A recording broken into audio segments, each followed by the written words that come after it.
Chapter 1, First Contact, Last Stand. The twin sons of Xylos cast long, shimmering shadows across the obsidian plains of Ethel. The polished black rock reflected the light in a dazzling display, a stark contrast to the warm glow emanating from the geodesic domes of the human colony nestled amongst the jagged outcrops.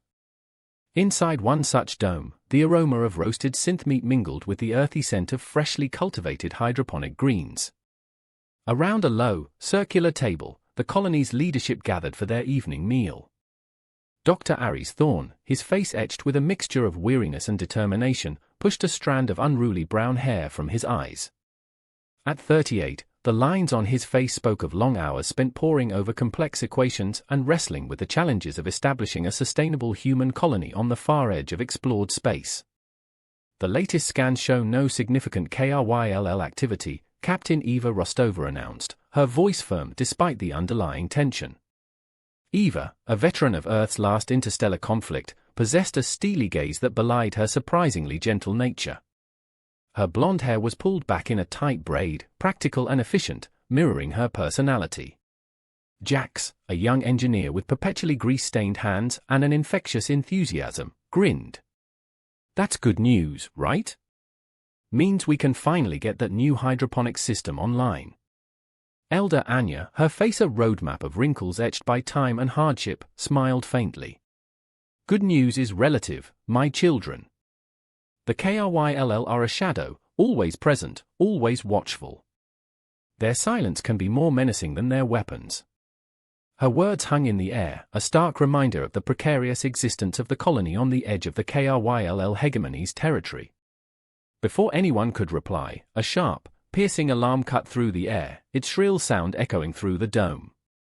Red lights flickered, casting a hellish glow on the faces of the colonists. "Incoming!" Eva's voice, usually calm and controlled, was now laced with urgency.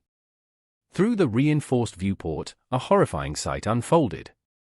Massive, insectoid vessels, far larger than any human ship, blotted out the twin suns.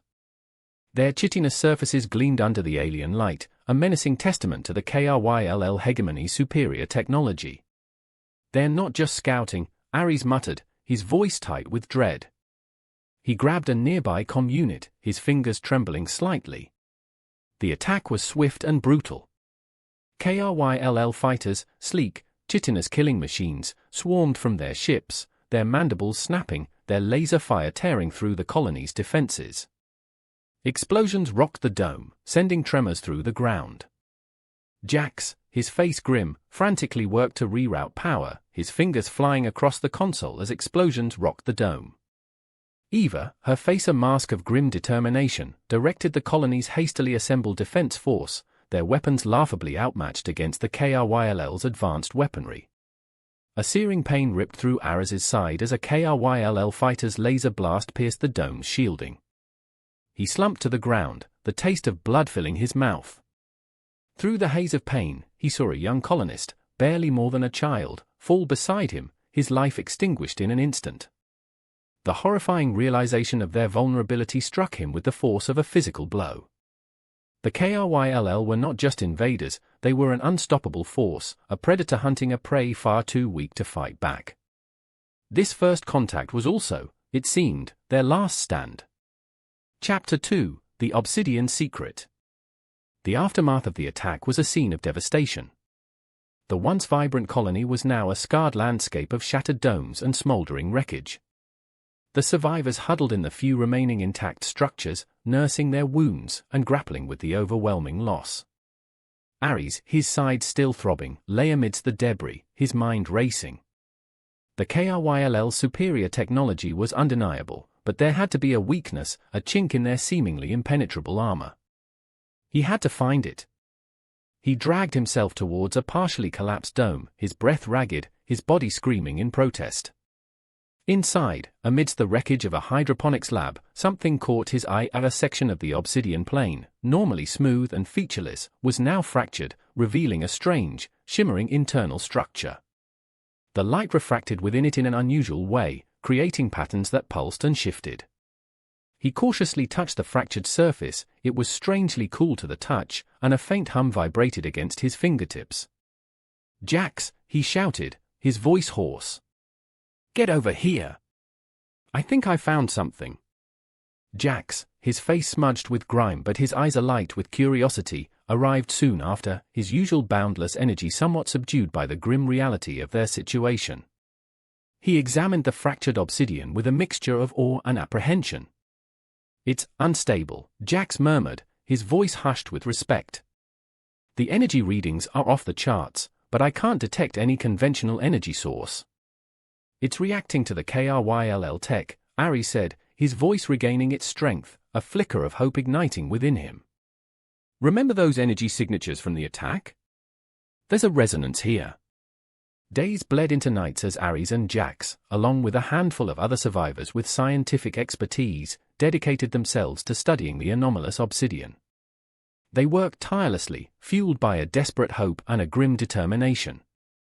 They discovered that the obsidian reacted uniquely to specific frequencies of KRYLL energy weapons, causing localized distortions and disruptions. It wasn't a direct weapon, but a potential disruptor, a way to exploit a weakness in the KRYLL's technology. "It's not a simple matter of blasting them with this energy," Jax explained one evening, his face illuminated by the glow of holographic displays. "We need to carefully calibrate the frequencies to create a targeted disruption, like a jamming signal, but on a much larger scale." Ares nodded, his eyes intense. "It's a long shot, but it's the only shot we have. We need to weaponize this obsidian anomaly. We need to turn their strength against them." The discovery of the obsidian's properties offered a sliver of hope, a spark in the overwhelming darkness. It wasn't a guaranteed victory, but it was a starting point, a chance to fight back against a seemingly insurmountable foe. The rebellious spirit of humanity, battered but not broken, found a new focus, a new weapon forged from the very heart of Ethel's unforgiving landscape. The obsidian, once a source of mystery and unease, now held the key to their survival, a secret waiting to be unleashed. Chapter 3: Desperate Measures. The KRYLL tightened their grip on Ethel. The initial assault had been brutal, but it was the relentless, methodical occupation that truly wore down the human colonists. Food and water were dwindling, the hydroponic systems, crippled during the attack, struggled to provide even a fraction of their previous output. The survivors, huddled in the remaining intact sections of the colony, were facing starvation. Morale, already battered, was plummeting. Ares, his face gaunt and his eyes shadowed with exhaustion, watched the dwindling supplies with a grim expression. The obsidian anomaly offered hope, but it demanded resources they barely had. The dilemma was stark: focus everything on weaponizing the anomaly, potentially sacrificing immediate survival for a long-term chance of victory, or ration what remained, accepting a slow, agonizing decline. "We're running out of time," Eva said, her voice devoid of its usual firmness. The lines on her face were deeper, her eyes haunted by the constant threat of the KRYLL. "We can't hold out much longer. Even if we succeed, how many of us will be left to see it?" Jax, his usual optimism dimmed, nodded glumly. "The energy conversion system requires more power than we can currently generate. We need to cannibalize parts from other systems, but..." He trailed off, unable to voice the unspoken consequences. Ares knew what he had to do. It was a gamble, a desperate measure, but it was their only chance. "We're going to weaponize the anomaly," he declared, his voice firm despite the tremor in his hands. "We'll strip down the remaining structures. We will divert all available resources. We are going to fight." His decision wasn't met with unanimous agreement. Elder Anya, her face etched with sorrow, approached him later that day. "Ares," she said softly, her voice filled with a profound sadness, "this path you've chosen, it demands a sacrifice. Are we ready to pay the cost?" Ares looked at her, his gaze unwavering. "We have no choice, Anya. To surrender is to die. To fight, however small the chance, is to choose life. This is not just a fight for our survival, it's a statement of our will." The following days were a blur of frantic activity.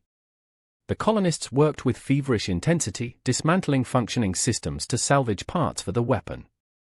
They salvaged metal, repurposed circuitry, and repurposed scavenged materials. The air buzzed with a tense energy, a mixture of fear, hope, and grim determination. The sacrifice was immense, but the resolve to survive burned brighter than ever before. Even amidst the grim struggle, a shared purpose united them. They were fighting not only for their own lives, but for the future of humanity,